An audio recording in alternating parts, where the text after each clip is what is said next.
আসসালামু আলাইকুম। আমি professor doctor Romana Selim Omega হসপিটালে শিশু বিভাগের কনসালটেন্ট হিসেবে কর্মরত আছি। আশা করি আপনারা সবাই ভালো আছেন। তবে এই গরমে এই সিজনে আমরা বাচ্চাদের নিয়ে কিছু সমস্যায় ভুগছি। আজকে আপনাদের সাথে সে বিষয়ে একটু শেয়ার করতে চাই। এখন আমরা আউটডোরে যে বিষয়টা সবচেয়ে বেশি লক্ষ্য করছি বা যে বিষয়টি নিয়ে বাচ্চার মারা আমাদের কাছে বেশি আসছে সেটা হচ্ছে বাচ্চাদের জ্বর, সাথে সর্দি, কাশি এবং ডায়রিয়া। এই প্রকোপটা এখন সারা বাংলাদেশে বেড়ে গেছে। জ্বর হলেই আমরা আতঙ্কিত হই। এখন আমাদের জানতে হবে কেন বাচ্চারা জ্বরে আক্রান্ত হচ্ছে। এখন সাধারণত তিনটা কারণে বাচ্চারা জ্বরে আক্রান্ত হচ্ছে। 1 নম্বর ডেঙ্গু, এটা আমরা সবাই জানি। 2 নম্বর চিকুনগুনিয়া, 3 নম্বর সাধারণ সর্দি জ্বর বা যাকে ফ্লু বলা হয়। তাই জ্বর হলেই আতঙ্কিত না হয়ে আমার পরামর্শ থাকবে আপনারা সঙ্গে সঙ্গে বাচ্চাটিকে নিয়ে হাসপাতালে চলে আসুন। আমাদের কারণটা আগে নির্ণয় করতে হবে যে এটা ডেঙ্গু কিনা। আপনারা সবাই জানেন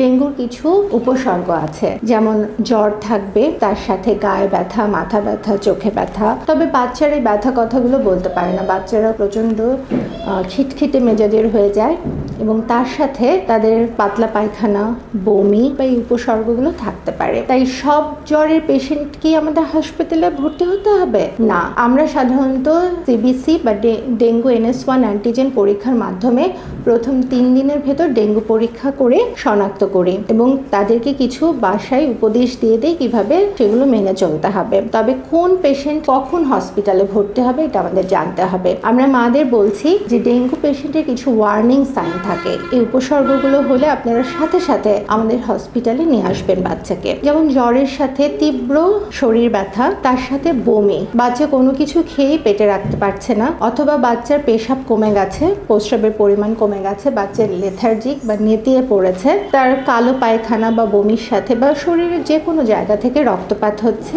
এবং বাচ্চা খিঁচুনি হচ্ছে, অথবা বাচ্চা তীব্র পেটের ব্যথার কথা বলছে। এই লক্ষণগুলো দেখা গেলেই আপনারা প্লিজ আমাদের সাথে তাড়াতাড়ি পরামর্শের জন্য চলে আসবেন। 2 নম্বর চিকুনগুনিয়া হচ্ছে জ্বরের সাথে স্পেশালি যেগুলো থাকবে জয়েন্টে পেইন, হাত পায়ের ছোট ছোট বড় বড় গিরাগুলো ব্যথা হবে, বাচ্চা প্রচন্ড ব্যথা কষ্ট পাবে, হাঁটতে পারবে না, ইভেন জয়েন্টস গুলো ফুলেও যেতে পারে। তখনই আমাদের কাছে আপনারা গায়ে একটু র্যাশও থাকতে পারে, আমাদের কাছে চলে আসবেন।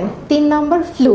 এখন ঘরে ঘরে যেটা হচ্ছে সেখানে জ্বর থাকবে, সর্দি, কাশি, তারপর যেটা বললাম পাতলা পায়খানা, বমি, এগুলোর সাথে থাকতে পারে। এই জ্বরগুলো সাধারণত 3 থেকে 5 দিন স্থায়ী হয়। প্রত্যেকটা ক্ষেত্রে আমরা একটা জিনিস লক্ষ্য করছি, বাচ্চার মায়েরা 1 দিন 2 দিনের জ্বরে ফার্মেসিতে যাচ্ছে এবং তারা বিভিন্ন ব্যথানাশক ওষুধ দিচ্ছেন জ্বর কমানোর জন্য, ইভেন অ্যান্টিবায়োটিক দিয়ে দিচ্ছেন। আমার পরামর্শ থাকবে একজন শিশু বিশেষজ্ঞ হিসেবে আপনারা প্লিজ বাচ্চার জ্বর হলে আপনারা শিশু বিশেষজ্ঞের সাথে দেখা করবেন, তাদের পরামর্শ মতো অতি প্রয়োজনীয় ব্লাড টেস্ট করবেন এবং তাদের পরামর্শ মতোই চিকিৎসা গ্রহণ করবেন। প্লিজ সব জ্বরেই অ্যান্টিবায়োটিকের কোনো প্রয়োজন নেই, আমি বারবার করে বলছি। আর আমাদের ওমেগা হসপিটাল আপনাদের সেবায় সার্বক্ষণিক প্রস্তুত। আপনারা যে কোনো সময় যে কোনো প্রয়োজনে আমাদের শিশু বিভাগে চলে আসবেন, সেবা নেবেন।